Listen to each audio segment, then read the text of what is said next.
Я приветствую вас, дорогие друзья. И сегодня я хотел бы поговорить о такой интересной теме. Как любить своих врагов? Или что значит любить своих врагов? И, знаете, хорошо разглагольствовать, рассуждать о местах Писаниях, когда у тебя в жизни нет никаких проблем или особо каких-то проблем. Но как только появляются какие-то проблемы в нашей жизни, какие-то обстоятельства, и вдруг мы осознаем, что то, о чем мы рассуждали, мы так умничали, мы выглядели так духовными, понимая истины Божьего Слова, вдруг эти места Писания мы не можем использовать в нашей повседневной жизни. И оказывается на поверхности, что наше богословие, оно неприкладное, оно виртуальное, оно не настоящее, оно выглядит, имеет вид благочестия, но на самом деле не имеет силы практически как-то изменить или повлиять на нашу жизнь и на наши обстоятельства.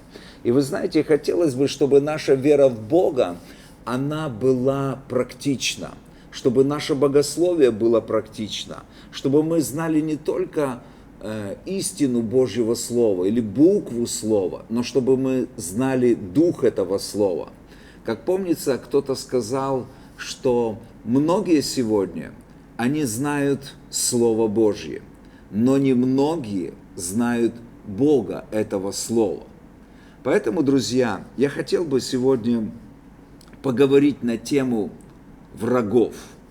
Сегодня я много слышу из уст наших братьев и сестер, от христиан, что врагов нужно любить, за них нужно молиться, их нужно благословлять. И я скажу вам, это правда, это истина, это слова Иисуса Христа.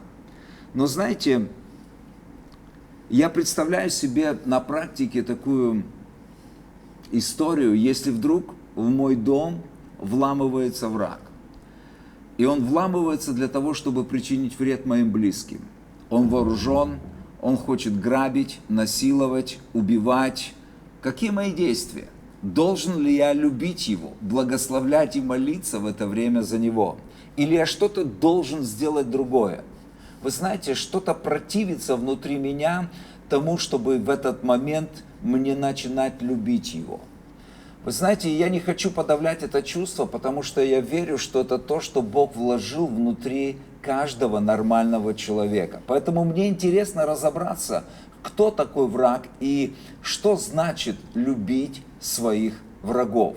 Сегодня я вижу, как многие христиане, они скатываются, так как я называю, буддистское христианство. И что я подразумеваю под словом буддистское христианство? И если вы немножко хоть знаете философию буддизма, буддизм, он лишен всякого насилия. Знаете, все такое розовое, все такое прекрасное, все такое воздушное, умиротворенное, все окутано любовью, мирозданием. И знаете, все такое прекрасное, счастье, наслаждение. Но, друзья, я хочу вам сказать, что корни христианства, они не в буддизме. Корни христианства – иудаизм. Корни христианства – это иудейская религия. Бог Авраама, Исаака и Иакова. И мы не можем отсечь нашу веру от корней наших отцов веры. Поэтому я хотел бы просто разобраться в этом вместе с вами. И давайте мы откроем Евангелие Матфея, 5 глава, и я прочитаю то, что Иисус говорил в Нагорной проповеди. Он говорит, 43 стиха, «Вы слышали, что сказано, люби ближнего твоего и ненавидь врага твоего. А я говорю вам, любите врагов ваших, благословляйте проклинающих вас, благотворите ненавидящих вас и молитесь за обижающих вас и гонящих вас, да будете сынами Отца вашего Небесного». И мы не спорим с этим. Это истина, это Слово Божье, это Слово Христа. Но в другом месте Иисус говорит в Евангелии Матфея, 13 глава, вы помните историю о плевелах на поле, когда враг человека, он посеял эти плевелы. И я прочитаю одну выдержку из Матфея 13 глава, и это 39 стих, где Иисус говорит, а кто этот враг человеческий? И он говорит, враг, посеявший их, есть дьявол.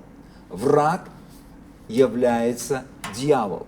И если сопоставить эти два местописания, неужели там враг, здесь враг, там враг дьявол, а здесь люди? Так послушайте, неужели нам нужно любить дьявола, если он тоже является нашим врагом?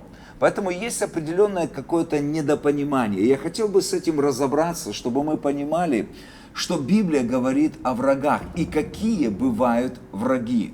Оказывается, друзья, если мы изучаем оригинальные тексты, Библия дает нам два понимания на иврите слова «враг».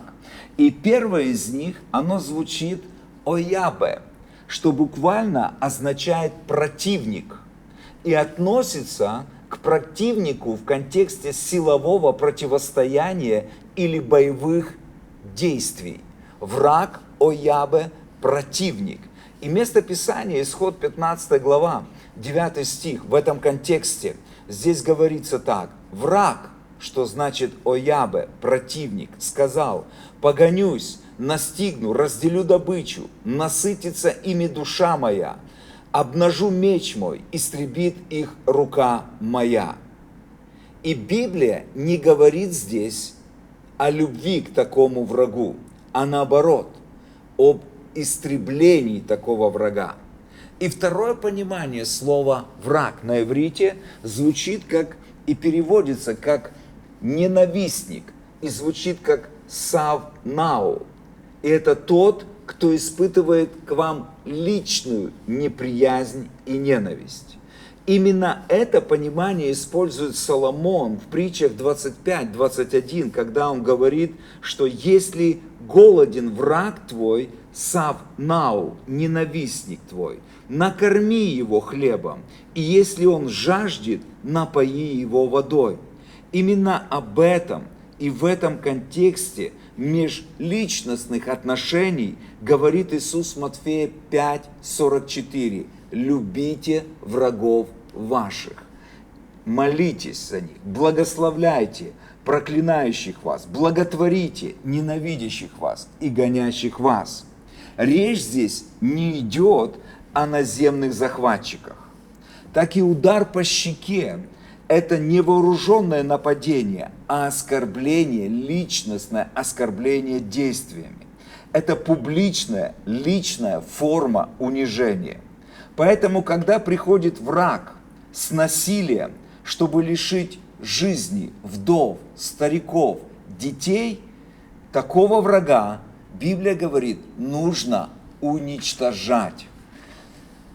Когда кто-то лично оскорбляет тебя, ненавидит тебя, желает тебе зла или публично оскорбляет тебя, такого врага надо любить, благословлять, молиться. Если он голоден, накормить его. Если он жаждет, напоить его. И мы должны понимать, что за всеми этими врагами, конечно же, стоит настоящий враг душ человеческих, дьявол.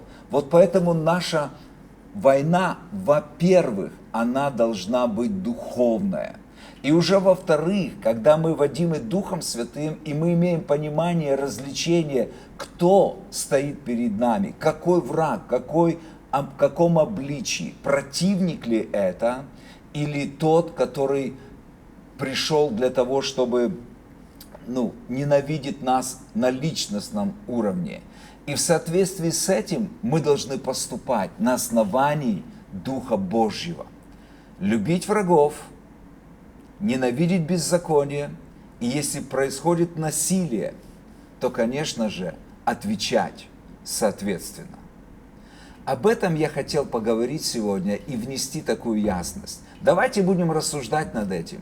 Это большая тема, и мы можем говорить, конечно, об этом много. И есть много мест Писаний, где Иисус также в Откровении говорит о том, что на последней битве, решающей битве вместе Армагеддон, Иисус выйдет со своим войском, и Он будет поражать своим мечом людей, царей, бедных, богатых, разных людей. Поэтому, друзья, давайте не будем впадать в такое буддийское христианство. Давайте будем держаться наших корней. Давайте будем действительно различать врагов. Кого любить, мы должны любить на личностном уровне. Благословлять и молиться, как учил Иисус Христос. Но давайте держаться наших корней. Бога Авраама, Исаака, Иакова. Пусть Бог благословит вас.